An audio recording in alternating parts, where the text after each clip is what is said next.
ね、120、100キロから120キロぐらい使うと思います。120キロ。うん。一振りにですか？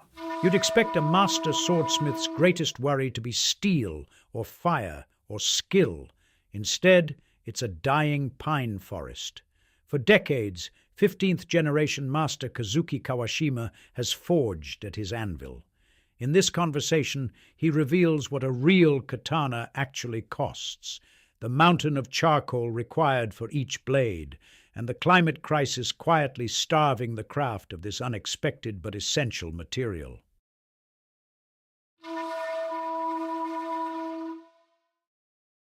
たくさん刀が、まあ日本にも、日本っていうか、日本刀っていうのはたくさんあります。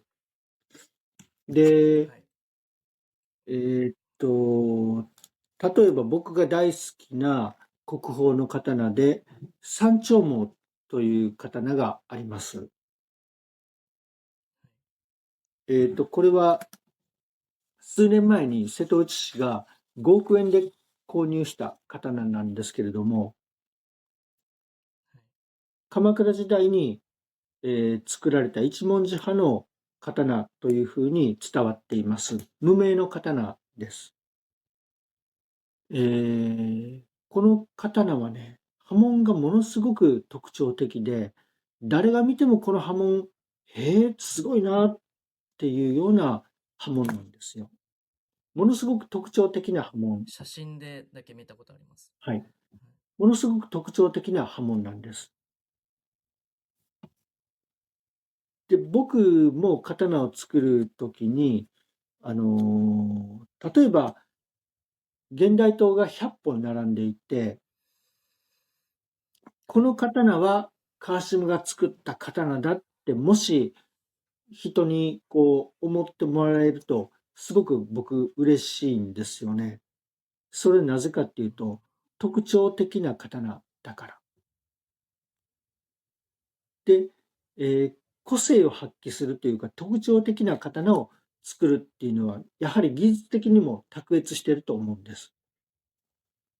それは例えば、地金がものすごく綺麗っていう特徴もあれば、刃文がすごいっていう特徴もあります。いろんな特徴があるんですけれども、そこに特化すれば、えー群、群を秀でるんですよね。だから、その刀は個性的と言えると思うんです。そして、その群を秀でた刀を作れる技量っていうのは、ものすごく卓越した技術なんです。で、刀を見る人が、あの、刀を見る人っていうか、刀を見る目が肥えてくると、いい刃文とか、いい地金っていうのは、だんだん分かってくるようになる。例えば現代刀でも500万円を超える刀っていうのがありますが、その値段がはい。高い刀っていうのは、その群を抜いた見どころがある刀と言えると思います。だから誰が見ても、この刃文はすごい。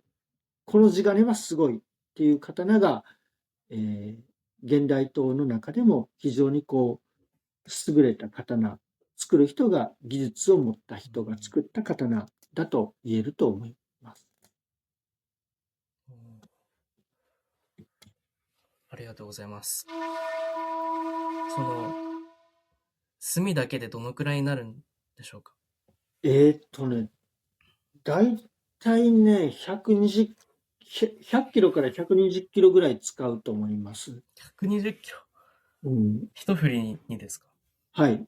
おろし金も入れるとそ 120、れぐらいは使いますね。100キロぐらいは使うんじゃないかな。100キロくらい。はい。今ね、炭の値そう段めっなんです。ちゃ高いんですよ。聞きました。森さんに聞きました。森さん10キロ、まあ一袋がだいたい10キなんか、値ロ、段が上がってるって、はい。はい。10キロでね、8000円から1万円ぐらいするんじゃないですかね、今。ええ10キロ8000くらい。すごく高いですね。はい、高いんです。それは、職人が減ってるからってことですか？炭焼きのうん。職人。職人さんが減ってるっていうこともありますし、炭作はい。るの、炭焼くのってね、すっごい手間かかるんですよ。そうなんですね。まあ、炭が高いっていう、やっぱり炭は高価なものなんですよ、もともとがね。あのうーん。原木をサイズに切っはい。て、長さに切って、その長さを的確な太さに割って割り切りにして、それを炭窯の中にきれいに詰めていって、で、炭を焼いて蒸し焼きにして、焼いたらそれを、炭窯から出して、それを、適切なサイズに、決められたサイズにそれを切って袋詰めして出荷っていう、その作業はすごいうー手間がかかるん。作業で、それから原木のそうなんですね。原木の赤松も非常に少なくなっているんですよね。うーん。だから原木の赤松も高いですし、手間もかかるし、炭っていうのはやっぱり高価なものなんです。なので、炭が高いって高いんだけれども、手間暇のコストを考えたら、やはり、それは適正価格でもあると思うんですよね。なるほど。それと、赤松がね、本当に松枯れがひどくって、西松狩り。日本、松がね、枯れてるんです、すごく。松が、そうなんですね。これは温暖化の影響とか、酸性雨の影響とか、はい。松食い虫の影響とか、いろいろ言われてるんですが、僕も北海道からずっと車で南下してきたときに、本当にね、東北の方の赤松は元気だったけれども、そこからだんだん下がってくはい。ると、松がどんどんどんどん元気がなくなってくるんですよね。松が枯れてるんです。で、中国山地なんかは、昔は本当に、赤松がたくさん生えてたんですが、中国山地の赤松ははい。本当にひどいんです。ですので、原木となる赤松が非常に減ってきている、枯れて減ってきている。なるほど。なので、原木の赤松が非常に高価になっているっていうことも、炭の高騰の原因の一つでもあります。